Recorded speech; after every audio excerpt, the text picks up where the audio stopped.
ካልተሰጣቸውና ካልቀረበላቸው የማይመርቁ ቤተሰቦች እንዳሉ ስንቶቻችሁ ታውቃላችሁ? ውድ ቤተሰቦቼ ከዚህ ከባዕድ አምልኮና ከዛር መንፈስ ጋር በተገናኘ ብዙ ሰዎች የማይገነዘቡትንና የማይረዱትን አንድ ነገር ልንገራችሁ።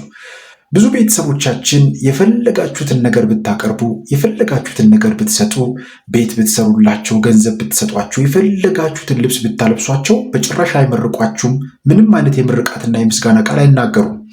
ነገር ግን አረቄ ወይም ደግሞ አልኮል ስታቀርቡ ግን ያንን አልኮልና አረቄ በእጃቸው ይዘው ይመርቁናል።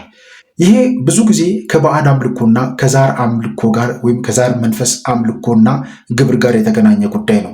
ብዙ ሰዎች ይህንን ጉዳይ አይገነዘቡም እና ለምንድን ነው ቤተሰቤ እኔ ምንም አድርግለት የማይደሰተው ደስ የማይሉ ብሎ ያስባሉ። ነገር ግን እነሱ የሚፈልጉት ምርቃት ወይም ደግሞ እነሱ ከኛ የሚፈልጉት ያንን ነገር አይደለም።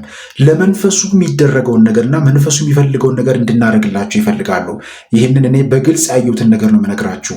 ታዲያ ይህንን የሚያስደርጉን የዛር መናፍስቶች አሉ። የመጀመሪያው ወሰንገላ የሚባለው በተለይም በኦሮሚያ አካባቢ፣ በአማራ ክልልና በትግራይ አካባቢ እንደዚሁም በደቡብ አካባቢ ላይ የተለመደ የዛር መንፈስ ነው። ይህ የዛር መንፈስ በባህሪው ግብሩ አረቄ ነው። አረቄን በጣም የሚወድና አልኮል የሚባሉ ነገሮችን በደንብ የሚወድ መንፈስ ነው። ሌላው ደግሞ ከዚህ ጋር በተገናኘ ይህ መንፈስ በጣም በሚገርም ሁኔታ በቤተሰብ ውስጥ ምንም አይነት መስማማትና መዋደድ እንዳይኖር ቤተሰቡን ከፋፍሎ በተለያየ እምነት ውስጥ እንዲኖሩ የሚያደርግም የዛር መንፈስ ነው። ነገር ግን ብዙ ሰዎች ዛሬ ሰርተው ደክመው ለቤተሰቦቻቸው የሆነ ነገር አድርገናል ብሎ ያስቡና ለቤተሰብ ካደረጉ በኋላ ከቤተሰብ ምንም አይነት ጥሩና መልካም ነገር አይቀበሉም። ቤተሰብ አግዛችኋለሁ፣ አለብሳችኋለሁ፣ እሰጣችኋለሁ፣ ነገር ግን ቤተሰቦች ደስተኛ አይደሉም ይላሉ እና እነሱ አይደሉም፣ እነሱ ውስጥ ያለው መንፈስ ነው ደስተኛ ያልሆነው። ቤተሰቦችማ የፈለጋችሁትን ነገር ብታደርጉም ባታደርጉ ቤተሰቦች ሁሌም ደስተኛ ናቸው። ነገር ግን ውስጣችሁ ያለው መንፈስ ከኛ ጋር ከምናደርገው ነገር ጋር ስለማይስማማ አይወደውም። እሱ የሚፈልገው እንድታደርጉለት ነው የሚፈልገውና ብዙ ሰዎች ይህንን ጉዳይ አይገነዘቡትም።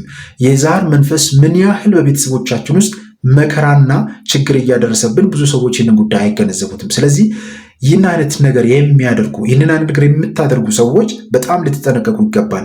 ለቤተሰቦቻችሁ አልኮል ስትገዙ፣ አረቄና ሌሎች ነገሮች ስታደርጉ ቤተሰቦች አረቄውን በእጃቸው ይዞ የሚመርቋችሁ ከሆነ በጣም ጥንቃቄ ልታደርጉ ይገባል። ይህንን ስላችሁ አልኮል ወይም ደግሞ የሚጠጣ ነገር ኃጢአት ነው ወይም መጥፎ ነገር ነው እያልኩት አይደለም። ምክንያቱም ቢጠጣም ባይጠጣም ያን ያህል እንደ ትልቅ ነገር የሚወሰድ ነገር አይደለም። ነገር ግን እንደ ቤተክርስቲያን አስተምሮ እኛ መጠጥ መጠጣትን ኃጢአት ነው ብለን አንናገርም። ነገር ግን ከኃጢአት ጋር ከመጠጣቱ ጋር የሚመጡ ጉዳዮችን ነው የምንነቅፈው። ምክንያቱም እንደዛ አይነት ነገሮች ወደ ሌላ ነገር ይዘው ስለሚሄዱ ማለት ነው። እና ነገር ግን እዚህ ጋር እንድትረዱ የሚፈልገው ነገር ብዙ ቤተሰቦች በተለይም በክፍለ ሀገር አካባቢ ላይ አረቄና የሚጠጣ ነገር ካልወሰዱ በስተቀር ልጆችን አይመርቁም፣ ቤተሰቦችን አይመርቁም። እዚህ ጋር ደግሞ በጣም እንድታስተውሉ የሚፈልገው ነገር ሲመርቁን እንኳን ብዙ ቤተሰቦቻችን የሚመርቁን በመንፈሱ ሆነው ነው የሚመርቁን። እናት አባቶቻችን ያሳድግህ ብለው ሲናገሩ የሚናገሩት እነሱ ሳይሆኑ መንፈሱ ነው። ስለዚህ እኛ ጋር የሚመጣው ምርቃቱ ሳይሆን እርግማኑን ወደኛ የሚመጣው ማለት ነው። ስለዚህ ብዙ ጊዜ ብዙ ዋጋና መከራ የምናየው በዚህ የዛር መንፈስ እርግማንን በኩል ስለሆነ ልንጠነቀቅ ይገባል። በተለያየ መንገድ የዛር መንፈስ የሚመለክበት ቤተሰብ ውስጥ ያደግን ቤተሰቦች ራሳችንን ልንፈትሽ ይገባል።